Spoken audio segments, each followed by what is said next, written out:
Becoming a Voice.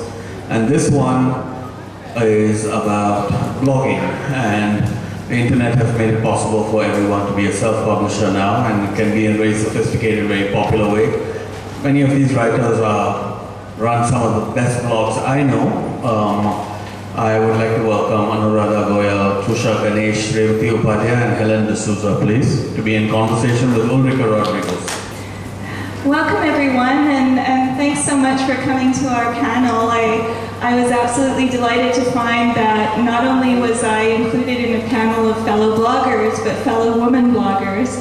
So you'll hear some really interesting perspectives from these women. I know I've only just become familiar with some of their work a little while ago, so I have lots of questions. And I'll be interested to know what we have in common, but also what is different for us, what each of us brings to the blogging world, what lights our fire and all that. Before we get started, I just want to ask, is there anyone here who isn't sure what blogging is? No hands, and if you don't know, you probably wouldn't want to admit anyways. As many of us know, a blog is short for a weblog, and basically my interpretation is it's a way of journaling, it's a way of writing online. I have my own thoughts about it, but what I'll do is we'll do some introductions, and then we can maybe ask some questions, and if anyone has questions as well, then we can field that. And I believe the session goes to 2:25. It may go a bit longer, I'm not sure. So I'll introduce myself, and then I'll pass the mic down to each writer. My name is Ulrike Rodrigues. I call myself a typical Canadian. My father is Goyal, but he was born in Burma, in Rangoon. My mother's Austrian. They met in the UK. I was born in Germany, and I'm now a Canadian citizen. And because of that legacy, perhaps, I have a great interest in and curiosity about the world and in traveling. And I like to joke that I'm part curious and part stubborn. I found very early on that it was often hard to find a traveling companion who wanted to do the same things as me at the same time, on the same budget. And so I just went ahead and started traveling by myself. Now, living in Vancouver, Canada, I don't drive a car, I get around by bicycle, so it seems only natural that when I travel, I do so by bicycle.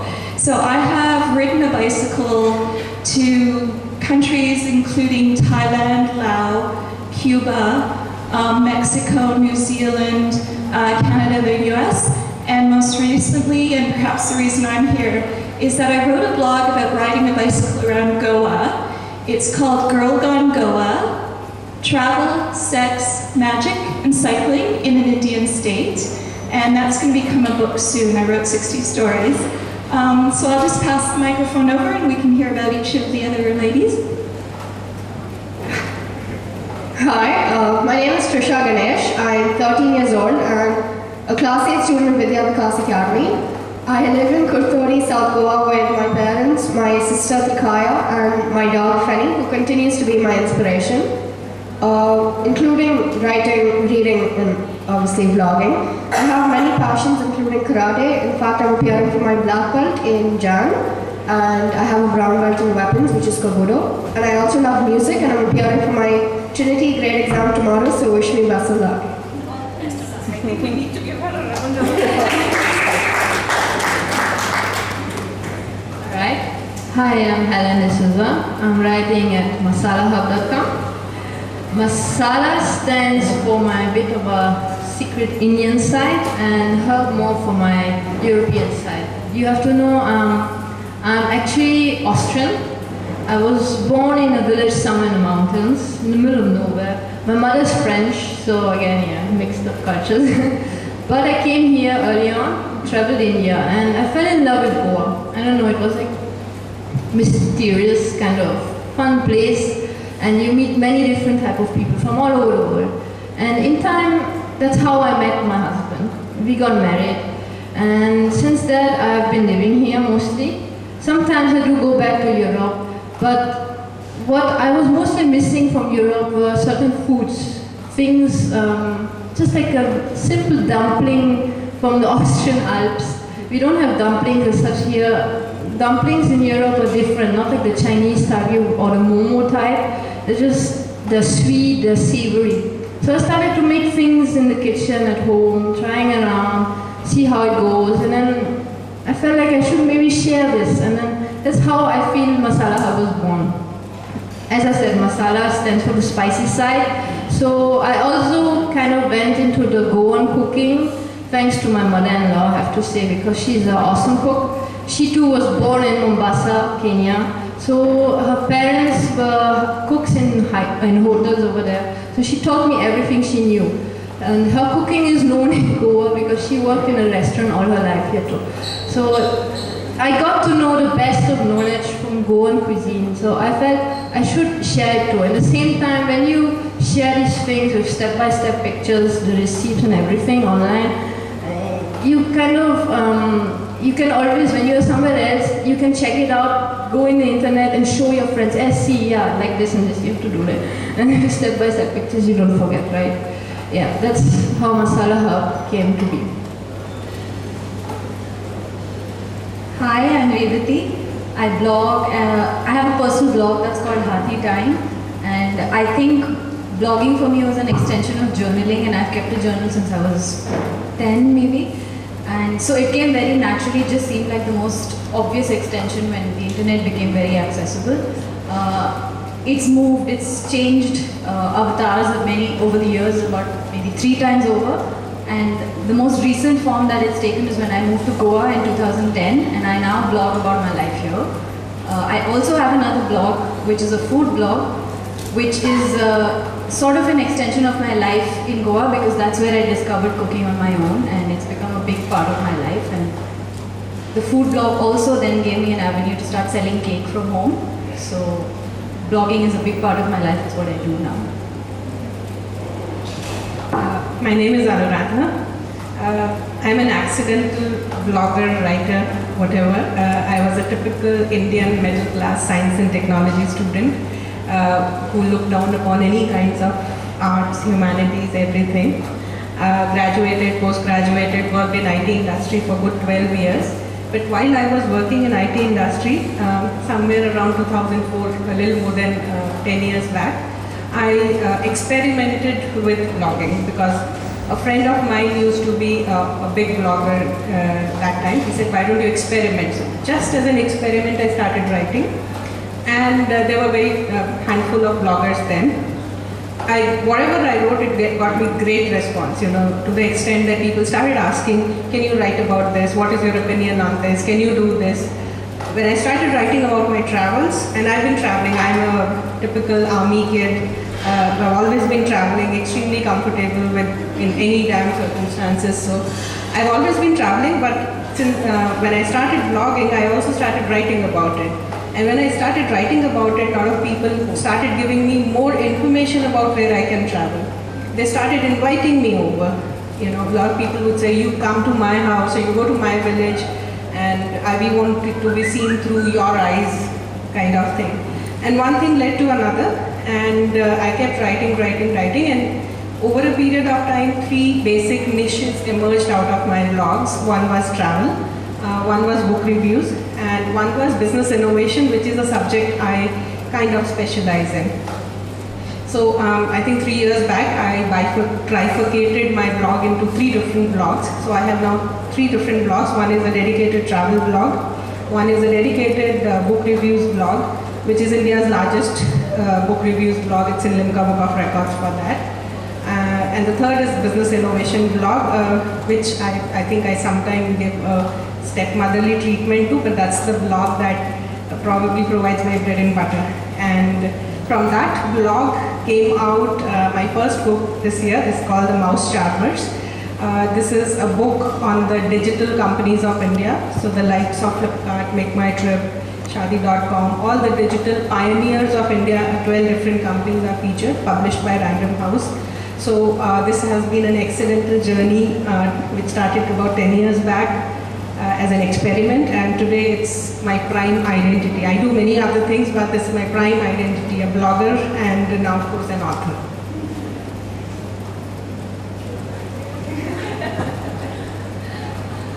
Great, I really like that. There are a few things that some of the writers said that caught my ear, and that last one, an accidental journey. That resonates for me as a traveler, but I think it also resonates as we explore, and we do that through the blogs. I'm curious to know, by a show of hands, how many people in our audience have blogs or write blogs? Oh, fantastic. You could all be up here talking too. And similarly, how many people regularly read blogs? Great, thank you. I'd be interested in a little while to know what you like about blogs, what catches your eye, but I'll ask our panelists. I would like to know from each of you, why do you blog? And that sounds like a simple question, but when I ask myself that question, I realize it very much has to do with writing and very little to do with technology. I've always been a writer.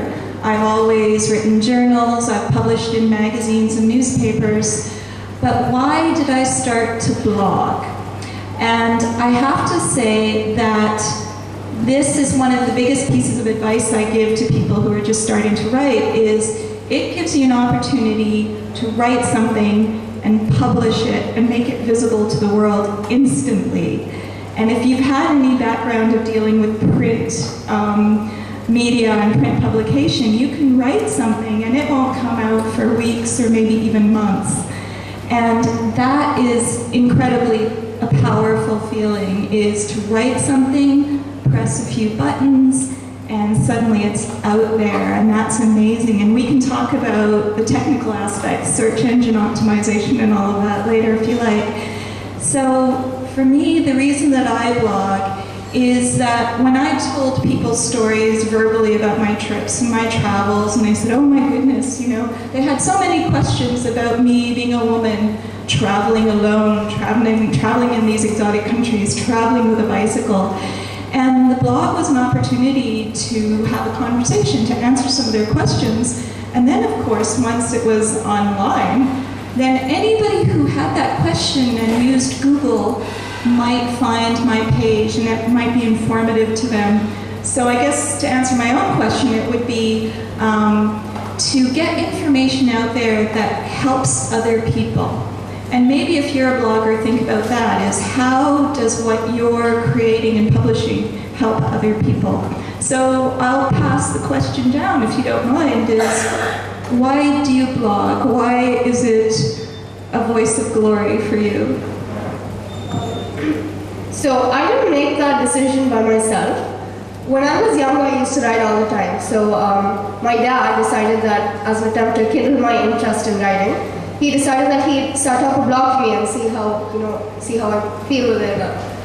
So thus Chikutam was born, which is chikutam.wordpress.com. So everything I write during math class, like poems or stories or essays, I would just upload it over there. So a few years after that, I decided that I wanted a blog that would be more particular and specific. So I created a new blog, which was preteenrebel.wordpress.com, which is like a journal, but it's through a fictional character's eyes, so it's not too personal or stuff like that. So I really like the experience of other people being able to tell me what they felt, and ways that I could have improved my writing, or ways that how it made them happy reading, or some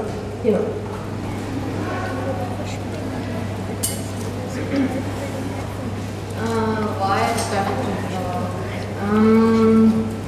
I think so. It's that it's all over the world. I mean, the internet is connected to many different households all over the world. So once you hit that publish button, you need to have that courage, first of all, to say. Once it's there, everybody can see it if they just go on it. I mean, it has something like it's enticing, it's kind of interesting, it's a new experience. It's not that old kind of, magazine, you read something from the magazine. No, you directly get feedback, as they have already said. It's like, it gives you ideas to how others will react to what you're writing. You get to know their feelings about a certain topic, how they have experienced certain things in life around the topic. Especially when now, for example, food blogging, it's not always just about food, it's often about our lives.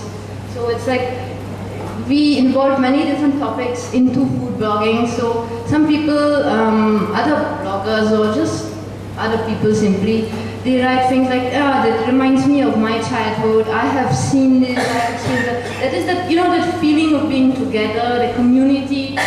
We are all the same, we are not any different at the end of the day. There are people who have the same thoughts like us. That's what you get when you blog. You finally meet people who are more like you, like us. And that is something wonderful, I feel. The internet has opened for us all a window. We can finally, see the whole world, get more, let's say, educated, informed. Blogging, I think so, that is what got me into blogging in the first place. It's getting better too in what I'm doing, getting better pictures, learning about it, getting into this geeky technical stuff. I love that stuff, really. I cannot live without it, seriously. Yeah. Why do I blog? I just like to write. It's something I've been doing for as long as I can remember. And like I said, I was an obsessive journal writer. And I think this just came as a very, it was just the most obvious thing to do. It started there, but more recently, it would have to be the fact that instant feedback is possible. Not just feedback, but like Helen said, it connects you to people who come seeking things that they've seen in your blog, and it's opened my eyes up to a community that is out there, and I have made some of the best friends through blogging. I've met some of the most interesting people. Over the last 1 year, it's interesting that, wherever, most cities that I've visited in Bangalore, in India, I've had a blogger friend to not just meet, but even go stay with, and it's connected me to people this way. And that has been a very, very important part of my life in recent time. Like I said, I started it by an experiment, but the spiral went on because of the feedback that I got from readers. So this whole reader feedback is something that kept coming back, and my blogging frequency increased. The whole focus on blogging kept increasing, and it's now it's so much a part of me that I don't think I can give it up for anything. But let me tell you what the blog has done to me. Since it was never meant to be, I think when I started writing, I always wanted to write a journal, which I'd never done in my life. So the first few years I was blogging for myself. So I wanted to write a book review as a reflection of what I have got from the book, as an essence of the book that I've received. Or when I've traveled, what is it that I observed, because invariably after a few years you tend to forget about it. So I wanted to document that. It was meant to be kind of a personal memoir, but that is what probably connected very well with the readers. Yeah, but what has happened is that I've had some magical moments on the blog, absolutely magical moments. If I can share a story. Sometime in 2010, I had done a week 10-day trip going around Bihar. Now Bihar is not a state where many people go. It's not even thought of as a tourist destination, but it's got some of the most amazing monuments, some of the most amazing circuits. I mean, you go and stand at Nalanda and you get goosebumps. But whatever, I went around that state and I wrote about it, and I posted pictures with those blogs. About a year later, or about 15 months later, I got a mail from an Australian lady who was living in Calcutta then, saying that I've come to your blog and can you identify this kid in the picture? So I said, I don't know the kid, but these were kids playing around. I know where I took the picture, I know the date I took the picture, but I don't know. She said, I spotted that kid in a gully in Calcutta selling chai, and this is about 5-6-year-old child. And she said, if you can help me locate the parents, this child was probably sold by somebody to the chai wala.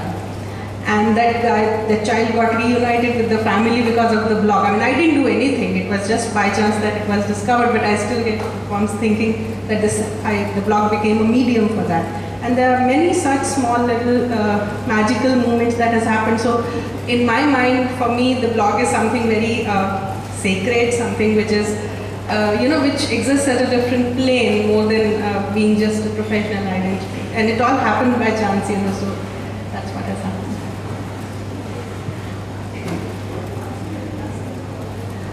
I love that. I love that you mentioned the word magic, because I think there's so many levels of magic to writing a blog and to the mechanics of publishing a blog. There was also mentioned from our panelists a sense of connection, connection with yourself through journaling or through experiencing and sharing the world, connection with your readers. And then there was also a mention of feedback, which I find is very interesting, because at the inaugural evening last night, there was a little bit of a conversation back and forth about literature versus social media. And what comes to mind for me is that blogging is a perfect way to combine those two. You have that instantaneous electronic communication, you have a form of literature and art and poetry, but you also have the feedback and the tweets and the shares and all of that, and that can be very exciting. Something that I want to ask next, and maybe this will help the bloggers in the audience, and it's a little bit strategic, is from your experience with all of your blog posts, what works, what's popular with your readers, and what's not? What kind of writing or what format? I heard from Helene the step-by-steps with the photos. I think that's a really great idea, a great use of a blog. So fairly quickly, what have you found? Oh, and I should say it's a given, but another huge benefit to writing a blog is you can read the statistics, right? You can see how many people read your story, from what countries, and that's a little bit addictive, is writing a story and then see that a lot of people responded to it. So my question, in your experience, what's been really popular? What do you do that really seems to get people clicking and reading? So my posts that have got most views and likes have been the ones that are funny, the humorous, light ones that make you feel happy at the end of it. And I'm not exactly sure why, but I think people, they don't look for something too deep when they're going through the net. I don't know. Just I think it should be informative. It should give the reader value, what you write about. That is what I noticed makes popular content. Also quality. You should not just, okay, it depends what type of blogger you are. Now, if I'm a food or travel blogger, I try not to write any posts less than 300 words. It's just, people like to read, they like a good story, they like a little humor, they like a little balance of something, this and that here. So you need to entertain them. It's like you're an entertainer. You write something, and there are certain posts which are more popular, some less. I don't know the magic formula. There's no magic formula, okay? It's just like, be yourself. Just be yourself and you'll get into it. It will come to you by itself. I write a personal blog, and I think reading blogs is the very nature of the activity itself is a bit voyeuristic. So I think the posts that I receive the maximum viewership are those that I have sort of exposed a very personal side of my life. And this has happened, like I said, this blog actually took form and got its own identity once I came to Goa. I think that was a very interesting twist in my life, that I just upped and left Bangalore to move to Goa. And I think my readership grew here. Not so much people from Goa, but people who came to read about my life here. And I know people come back, they literally follow what is going on with you. I get emails of people asking me, if I don't write for a while, checking where have you been, is everything okay? So I know that I write a personal blog and I know people come back because it's like peeping into someone's life, and that's what keeps them coming back. Okay. So, I agree with all of what they say. So I'll add on to that. For every blog, readers associate a certain niche, that they come back for. For example, for my travel blog, I've lived in many cities. There's the 15th city I'm living in, and in the last 5 years since last 10 years since I've been blogging, I've lived in some 6-7 places. So wherever I go, I walk around the city and I write about those tours. So somewhere those are very popular, because that's something, one, that content is not readily available. Second, it's a very personal account of walking in a street and writing about everything that you observe. So every blog gets associated with certain niche. So for example, with book reviews, people typically would, who share same taste in books with you, they would look for a go-no-go decision. After reading your post, they should be able to decide whether I should pick up this book or not. Okay, those kind of things. So every blog has some niche that people come back for. So, and as a blogger, it's important that you identify. If you want to be a professional blogger, then it's important that you identify that niche and keep strengthening that niche, while you can experiment with the periphery of the blog. Great. That's interesting that you say find your niche, because that connects nicely with the title of our panel, which is Blogging for Glory. And I guess there's some glory to be found in finding your niche and discovering yourself. I think it's so interesting that everyone had a very different answer. My own personal answer, what I found is popular, I have a number of different blogs. First of all, the blogs that have to do with sex. But that might be the search engines that people are finding that. But the second thing is, because I'm a foreigner to Goa, I was not surprised that people in my country were very curious about Goa. And they were especially interested in the minutiae of everyday life that you don't read about in the travel magazines or the guidebooks. Little things that I, as a Westerner, would pick up on, like the use of mothballs as air fresheners. And in North America, this is inconceivable. We've never heard of that. So people thought that was interesting. The other niche, I guess, is that more and more the diaspora, the expats of Goa, discovered my blog, and it brought up a whole well of a different type of feeling, which is of memory, and they thanked me for including photographs of villages, and they said, oh, that's my village, etc. So that's really lovely. I was gonna say, my next question is what's not popular, but I think we've kind of answered that. Something I'm curious about is how many people use WordPress as their blog engine? Oh, really? Not very many. How many people use Blogger? Blogger, just a few. And just shout out what other blogging mechanisms do you use, or blogging platforms? Any others? I think there are a few in India I might not be familiar with. Most of us use Blogger or WordPress. I use both. Yeah. Are there any other blog platforms that you know of? Tumblr. And then, of course, you start getting into the photo-oriented blog platforms, and more and more people want to know about. They want to see pictures. Maybe they don't want to read about. They don't want to read long stories. So I've been told we have about 10 minutes left.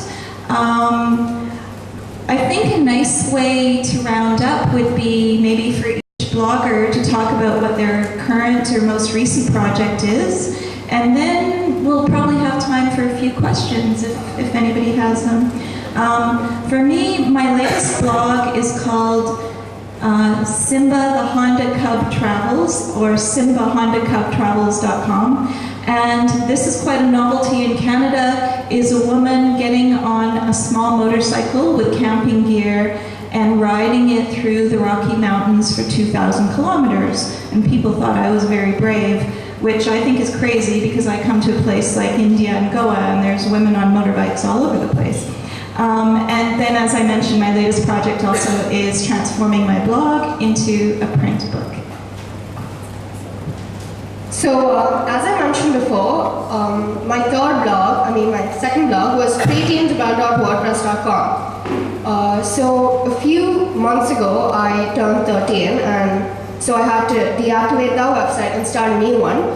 So, I set up the klutzdaily.wordpress.com. It's kind of around the same vein, but I think it shows an evolution of character. She's a little more mature now, but she's still grumbling about her parents and how she never has enough and how they don't let her go for parties and stuff. So it's kind of the same, but it's maybe, I don't know, a little deeper. What was the question? I do have a project. Okay, I have one, but it's still secret. That is not coming out now. But I'm working always on, food, traveling, because I forgot to mention that, by the way, travel is also included into my blog, and culture, of course. And yeah, it's just like in the moment, I feel like doing something, it will go on the blog, and that's how it goes. Okay, so you'll be surprised. I can't tell more right now. Current project, well, as far as the blog goes, I try and blog as often as I can. Sometimes anything from once a week to 5 or 6 posts a month. But the good thing that's happened in recent times is the blog has become quite a way for me to find work. I'm a writer by profession, and I'm trying to switch streams and move into a niche that sort of combines food, lifestyle, travel around Goa. And the blog has become a good way for me to share my ideas and pitch stories. So it's a good vehicle to do that.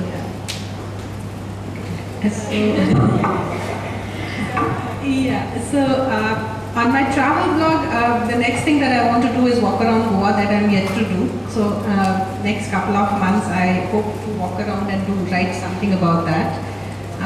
On my book reviews blog, I'm kind of working on revamping the website and trying to get in. I have some ideas, like I can't disclose everything, but there will be much more than just the book reviews. Right now it's just book reviews. I think a couple of years back I introduced author interviews, so I do one author interview every month. I interviewed Trusha sometime back, and so there are a couple of other things that I want to introduce. For example, I have this library of photographs of libraries around India, or very traditional bookstores which are kind of dying out. So I want to do that, a little more than the blog, which will be more like a documentation thing. These are the two things, and I'm working on the next book's idea. So you can hear that blogging is very much an ongoing and fluid process. You don't start and finish. The creativity continues in whatever form it takes. And perhaps I could persuade you to explore Goa by bicycle. It's so much easier than walking. So we have a little bit of time, and I would love to hear your questions or your comments about blogging. Great. I'll pass the microphone. This lady and then you. Hi everyone, thanks for sharing that. I was just curious about how much time per day or per week do you spend, so in terms of hours, you spend on your blogs. I've been spending more time than I have on it. And what was the other thing? Oh, that's fine. Who do you want to answer? Because I think you all blog differently and to different audiences, so if you don't mind just doing a quick, like how much time you spend. So it depends on the type of blog. For example, for travel blog, you have to travel, right? So that can take any amount of time, depending on where you are traveling. And then coming back and writing, for me, it doesn't take too much time. The core writing doesn't take too much time. And then there is this job that I really, if I could, I would outsource, is the posting of the blog and then broadcasting the blog on various social media platforms. So that is a perpetual thing that you can do forever, for next 1 year or so, or till the time you think blog is relevant. Okay, so for me, writing per se doesn't take time. For example, for book reviews, you have to read the book. Now it depends on whether it's a 100-page book or a 1,000-page book. It takes time. But writing doesn't take too much time for me. I can do it pretty quickly. Once I clear in my head what I have to write, it's a matter of typing. But I do end up spending quite a bit of time on all these activities.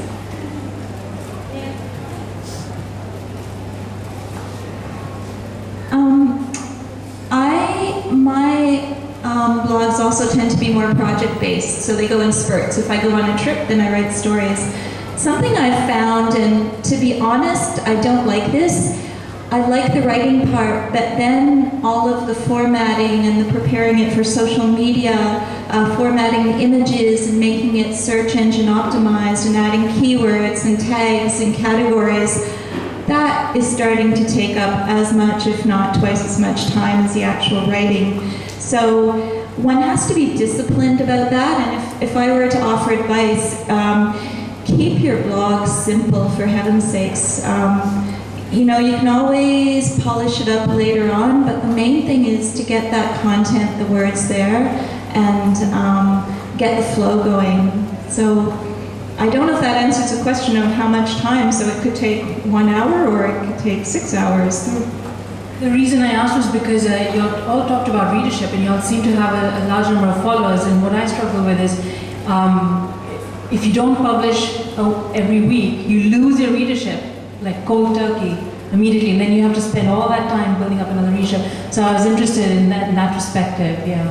It really is, it is about building a habit in people and building that human behavior, so absolutely.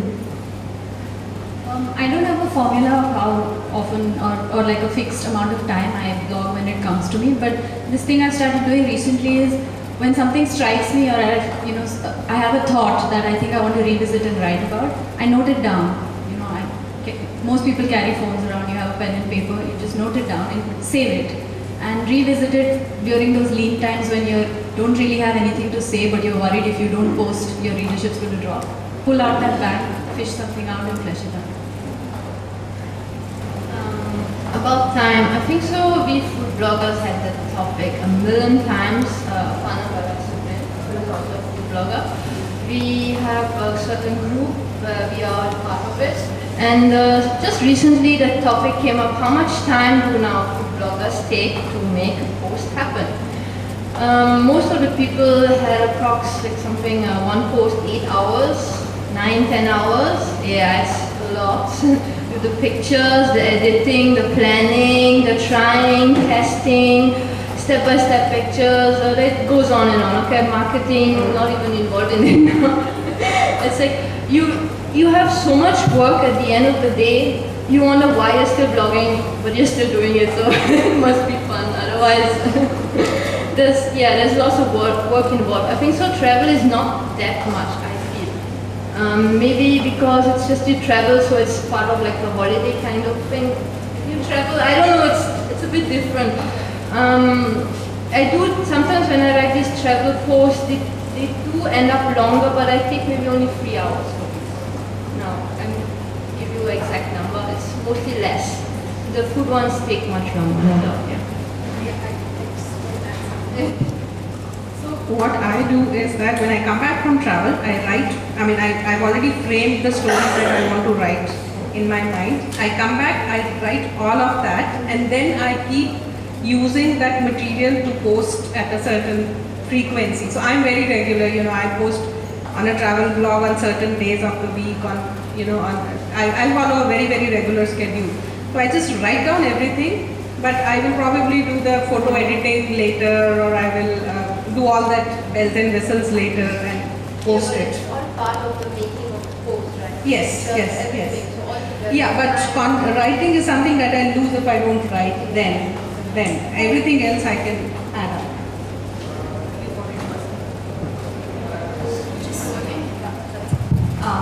Hi, you actually reviewed my book. I'm Aarti V. Raman. Yeah, so hi. My question is that it's become really important for authors specifically who are writing for print to start blogging and gaining a very wide kind of audience. And I'm wondering, because a lot of my author friends spend more time on their posts and their social media than they do on actually writing their book. So I was wondering, as professional bloggers, what do you think? is an ideal time that an intermittent, actually I'm an extremely random blogger. What do you think I could do to like set up a niche or something? Should I just write about books, or should I write about my personal experiences, or something else? I don't think anyone can tell you what you should write about. That you have to decide what you want to write about and what you want to tell people who read your books.